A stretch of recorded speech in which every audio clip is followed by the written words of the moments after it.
Hey book besties, I'm Haley. And I'm McCayleigh. Welcome back to Two Chicks and a Plot Twist. Season 2 is here and we're messier, moodier, and more obsessed with fictional men than ever. Expect chaos and all the twists your TBR can handle. Let's get plot twisty!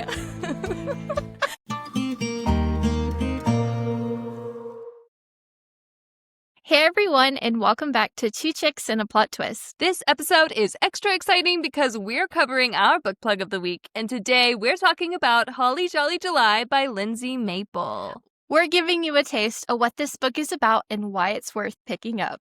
Be sure to stick around because at the end of this episode, we actually get to hear directly from the author herself. All right, guys, let's get into it. Holly Jolly July by Lindsay Maple. Yay! We're so excited. So Holly Jolly July was published June 2025. So this book is still new. It's still 2025. We love books. So exciting. Yes. It was published by Canary Street Press, which is an imprint of HarperCollins. And that's a big name to drop, I guys. know. So you already know this book is gonna be good. And it's the perfect time to read this also because by the time this episode airs, we're going to be super close to the holiday season. And while this book doesn't necessarily take place during Christmas, it's about the Christmas vibes. Like it says, it's in July. And so we'll get into here really quick about a little bit more about the book so you guys can know about it. So the summary of the book goes, it's the hottest Christmas on record. Like naughty and nice, Mariah and Ellie are complete opposites. Small-time actress Ellie is thrilled to be back on set of a cozy holiday film, while makeup artist Mariah only views the low-budget project as a stepping stone on her way to more serious movies. The pair definitely don't hit it off when they're introduced, but if they want to survive the summer heat and Mariah's stifling Canadian hometown, they've got to keep it professional. Luckily, holiday cheer is Ellie's specialty, and she's determined to win stubborn Mariah over. Mariah finds one bright spot on her 4th Christmas, hot hookups with an edgy local bartender. The romance even has her opening up to Ellie, who admits to crushing on her wholesome cottage rental host. But when Ellie and Mariah realize the guys are cheating on them, they band together to get revenge. It's fun planning their own Home Alone-inspired pranks, until Ellie and Mariah realize they're actually falling for each other. But the Ooh, so spicy. I know! Plot twist! What? But the film short is too short to get serious, so they'll have to decide. Was the romance simply a holiday fling or a real Christmas in July miracle? Wow, that was a twist I did not see coming. I love it. I love it. That is so cool. And then about the author herself, Lindsay Maple is a Canadian rom-com author living in Chilliwack, BC. She has an amazing husband, 2 little boys, and a giant tortoise named Doug. When she's not writing, you can find her teaching hot yoga and fitness classes at various Oxygen studios across the lower mainland BC. She also loves baking, hiking, watching movies, and, of course, reading. Us too, Lindsay. Yes, Sam. So happy we're all on the same page. Yes. And so a couple of tropes that come with this one. We have revenge pranks, grumpy ex-sunshine, sapphic romance, workplace romance, friends to lovers, Christmas in July, actress ex-makeup artist, and a bisexual awakening. And something Lindsay wanted us to point out to everyone is that Holly Jolly July is a bisexual rom-com with open-door scenes between the women and their exes, as well as 2 women together. So we got a little spicy here, spicy there, just a little bit. And before we jump in and read a part of Holly Jolly July, I want to talk about the cover because the cover is definitely something that you would see like on the shelves at Target or something like that. It is so cute. So it just like looks like a movie set, which is what it's supposed to portray, but it's so cool. I absolutely love that because earlier, slightly younger me was into the whole acting scene and I did cosmetology school. I loved that world so much. So seeing like a book and this plot too, I'm like very intrigued. Like, oh, my curiosity is piqued. I need to dive. But wow. What's really cool also about this book is that It has the chapters, but it also has, like, acts of the movie that they're filming, Oh, and it's written out as if you're reading, like, a screenplay. It's really cool. that's neat. Oh, wait. Oh, that's actually really neat. I know, Oh, it's and so cute. she's plus size Oh, too. is she? I didn't even know that. Yes. Get it, girl. Wow. Okay. And here's the dedication for Holly Jolly July. It goes, "To all the bisexual bookish babes who are tired of choosing between MF and FF Spice. I got you, girl." We love a good dedication. Thank you, Lindsay. Thank you, Lindsay. All right, and we're gonna go ahead and touch on chapter 1 here. This first chapter is told in Ellie's point of view, and it begins, "There is nothing better than getting an extra Christmas. Even with the intense July sunshine bearing down upon my pale, freckled skin, the scene before me screams winter. Cheerful two-story brick buildings are strung with lights and garland. Windows are frosted, and white blankets are strategically placed to give the illusion of piles of snow." I've never been to Chilliwack, even though it's only a 90-minute drive from Vancouver, but I'm impressed.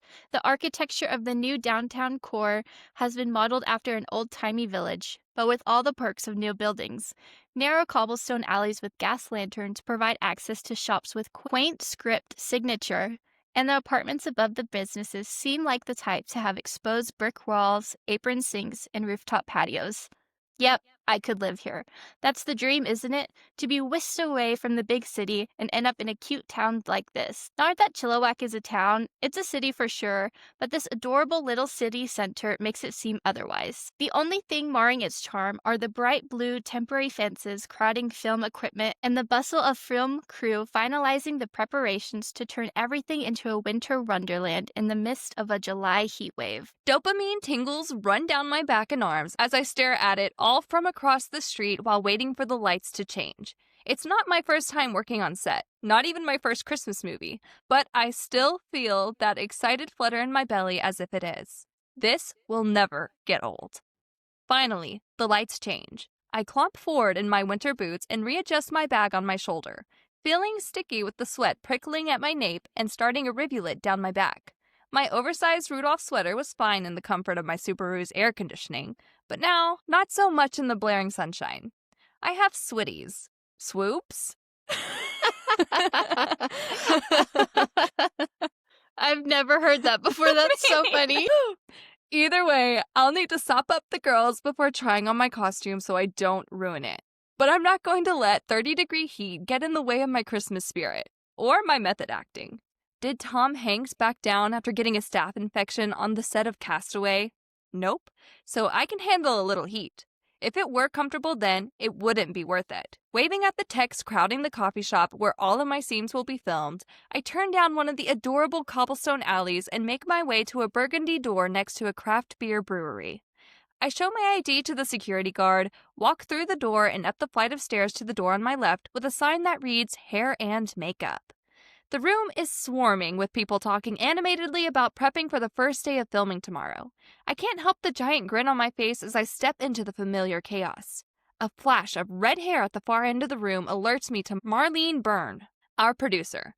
The older white woman is looking over the top of her glasses and pointing at her iPad with a long fingernail, while our director nods empathetically, her black curls bobbing up and down. Our director is Chinese-Canadian from Richmond with years of experience in the Vancouver theater scene, and Marlene is originally from California, but moved to Canada some years ago, bringing with her a wide knowledge base from her time working on films in Hollywood. Hollywood, I dare to dream. All right, guys. Well, that was a little taste of Holly Jolly July. And there are so many good reviews for this one on Goodreads and Amazon, Barnes & Noble. But here is a little taste. So our first review says, Lindsay Maple writes peppy exchanges and spicy interactions between edgy and slightly cold Mariah and sweet, overly naive, and annoying at times Ellie. The two bond over an unexpected shared experience. The comparison to Home Alone that doesn't disappoint and become more than just friends. This was admittedly my first sapphic romance, and I am happy to report that I am Team Mariah and Ellie all the way. Maple brings a lot of spice, humor, and grace to her characters and deals with matters like hard family relationships, lying, and finding love in a relationship without sacrificing one's dreams with style. There were even a couple of twists I didn't see coming that made this enjoyable read even more fun.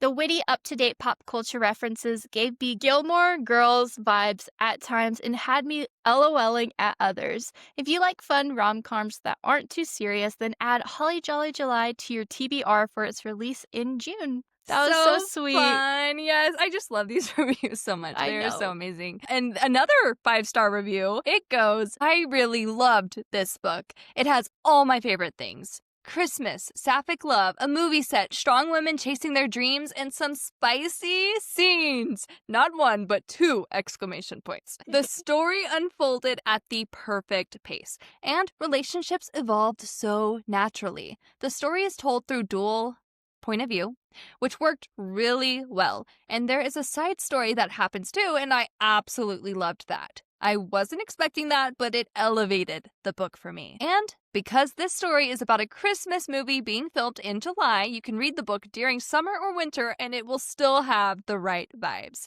I highly recommend it. Yes, and guys, I don't think we said this at the beginning, but when you read Holly Jolly July, it does have dual point of view, and it also has the script of the movie they are filming. Like, they have it within acts, and it's written out like a manuscript, and it's just so good. I Go love read it. that. It's just all like immersive. Like you're getting all of it, not just Yeah. words on a page. You're getting Right. like what they're doing.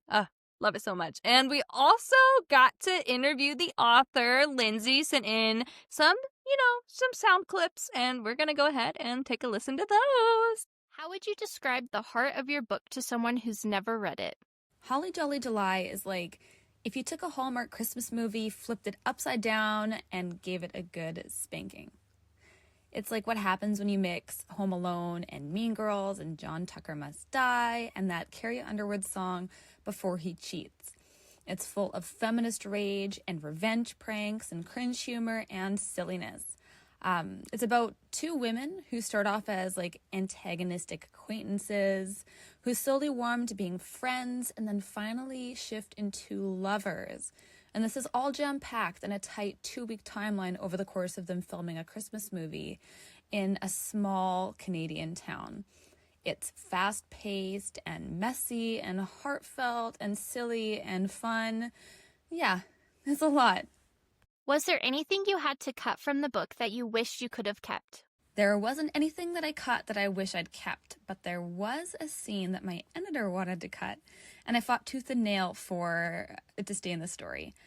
So there's a scene where Mariah and Ellie are setting up a fart machine prank to get a revenge against their exes, and my editor thought that it was too immature, but I thought it was hilarious.